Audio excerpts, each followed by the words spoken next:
O STJ decidiu que, em demandas de saúde, os honorários advocatícios fixados contra o poder público são fixados equitativamente. É um julgado muito importante e tem várias nuances aqui, pelo que é importante você ficar até o final e ver todos os detalhes, seja você aplicador do direito, seja você concurseiro.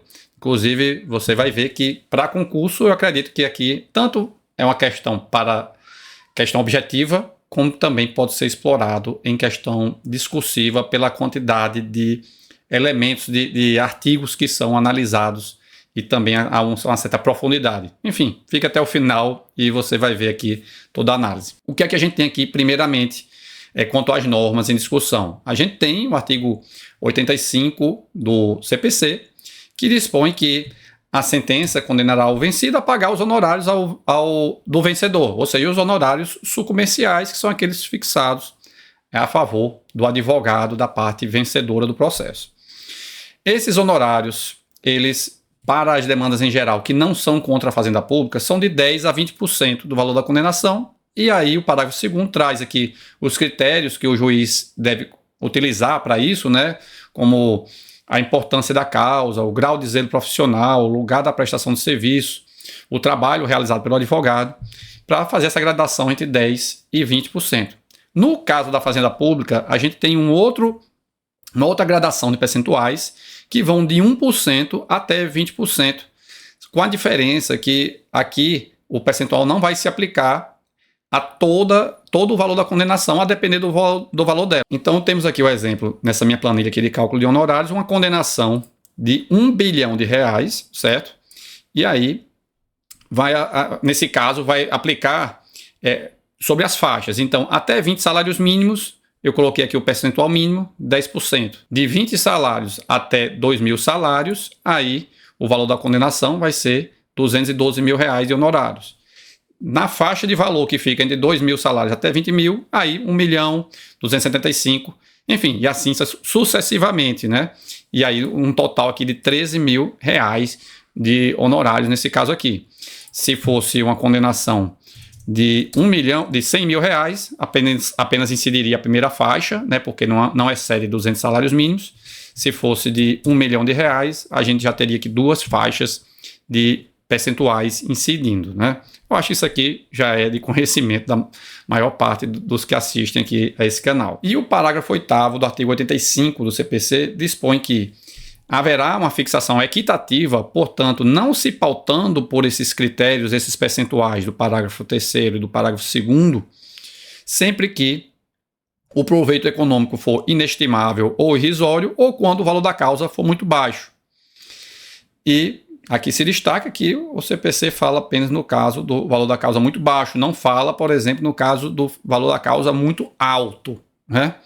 E por isso mesmo que o STJ decidiu no tema 1076 que a fixação equitativa dos honorários não é permitida quando os valores da condenação forem muito elevados, porque havia muitos juízes nas demandas contra a Fazenda Pública que faziam fixação equitativa quando eles entendiam que havia uma disparidade grande entre o valor dos honorários e o trabalho do advogado no processo. Então, imaginando aqui um exemplo de uma execução fiscal na qual houve um redirecionamento ao longo do processo e o novo devedor que foi incluído no polo passivo alega uma prescrição, porque esse redirecionamento pode ter demorado muito para acontecer, por exemplo.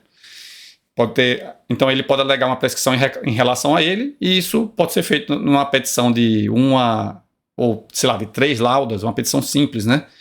Considerando o valor econômico da demanda, e ele pode obter a sua exclusão do processo, que, por exemplo, se for uma condenação no valor de, vamos dizer aqui, 10 milhões de reais, ia levar a honorários de quase 600 mil reais numa petição que é relativamente simples. E então, alguns juízes aplicavam a fixação equitativa num caso como esse.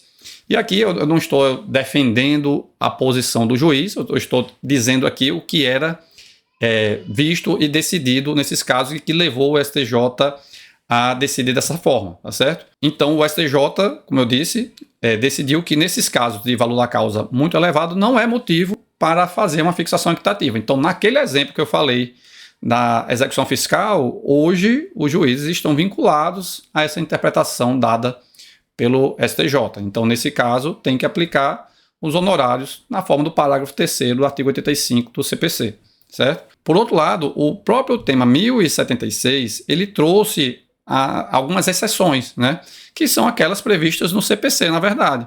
Entre essas exceções, que permitem a fixação equitativa está quando o valor da causa ou o proveito econômico é inestimável, né? Que é o que consta lá no parágrafo 8º do artigo 85 do CPC.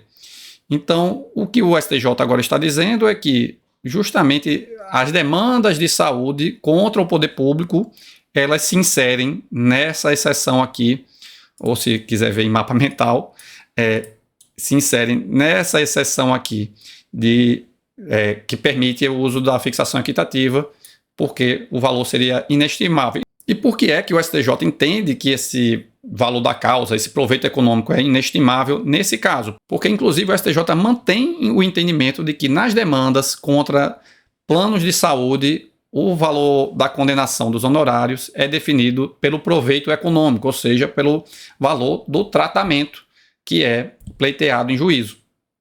E o STJ diz que, nesse caso aqui, das demandas contra o poder público, o proveito econômico é inestimável porque se trata de um dever estatal previsto na Constituição Federal e que a prestação dele é personalíssima. Portanto, apenas aquele cidadão que está demandando tem direito a obter. Então, não seria possível transferir para o advogado uma condenação com base em parte daquele valor se essa prestação é personalíssima. Portanto, não se transfere nem mesmo ao patrimônio da própria pessoa que vai receber essa prestação. É comum, inclusive, em ações de demandas de saúde, infelizmente é comum, ou melhor, vamos dizer assim, que acontece com alguma frequência, né, não é em todos os casos, de a pessoa pleitear judicialmente e, às vezes, pela demora dos mecanismos mesmo do judiciário ou mesmo pela agressividade da doença,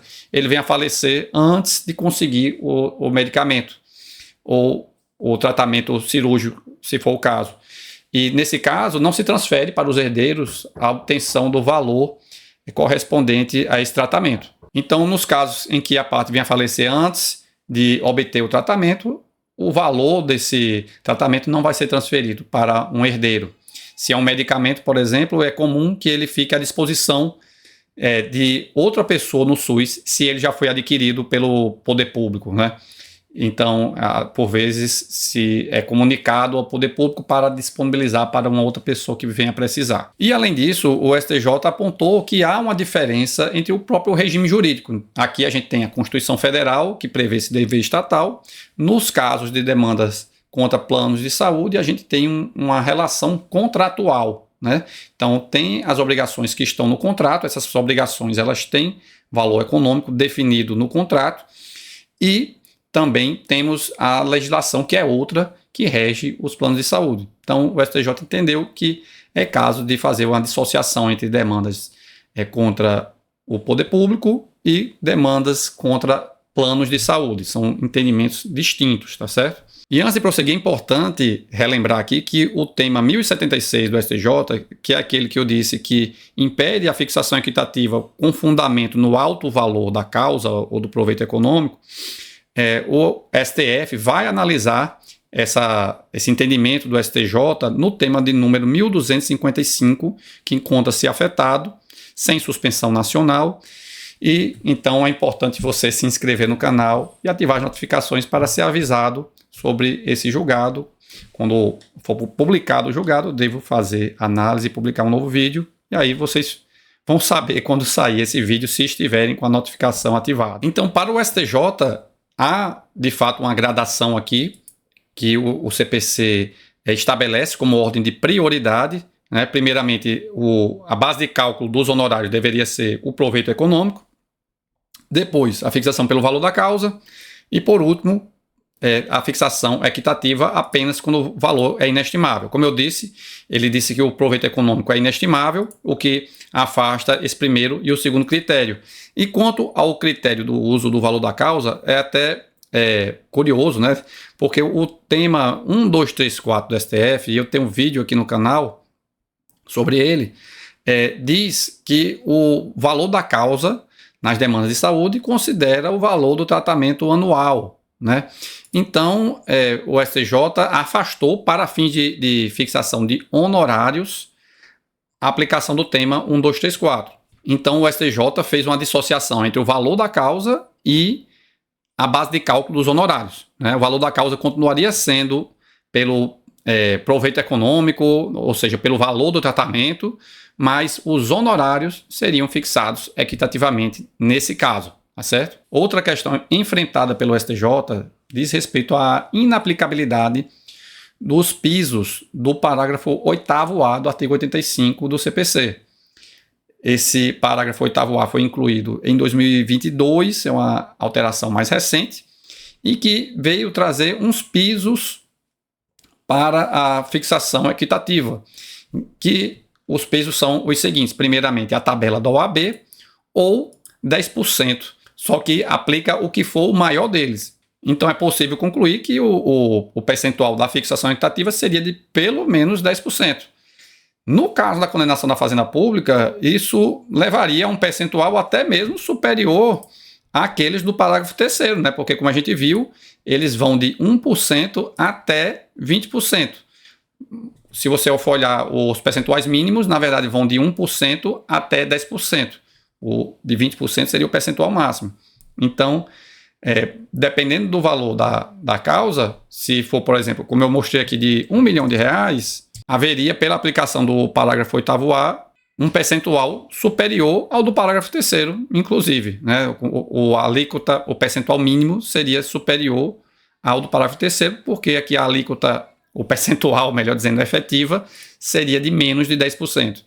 E o STJ disse, então, que os critérios aqui estabelecidos nesse parágrafo 8º-A, justamente eles são estranhos à administração pública, não tem qualquer referência às demandas contra a fazenda pública, e, além disso, aponta que isso implicaria em prejuízo ao acesso à jurisdição, isso tanto olhando pela ótica do autor, porque ele teria um risco de litigar, pelo risco de ser condenado em honorários, e é evidente que, se ele for beneficiário da gratuidade judiciária, há uma causa suspensiva para a cobrança dos honorários, se a concessão da gratuidade abranger os honorários, né? Mas, via de regra, abrange, então apenas poderia haver uma cobrança desse valor se o credor, no caso aí a parte vencedora seria o poder público, se ela comprovar uma mudança do estado, da condição econômica da parte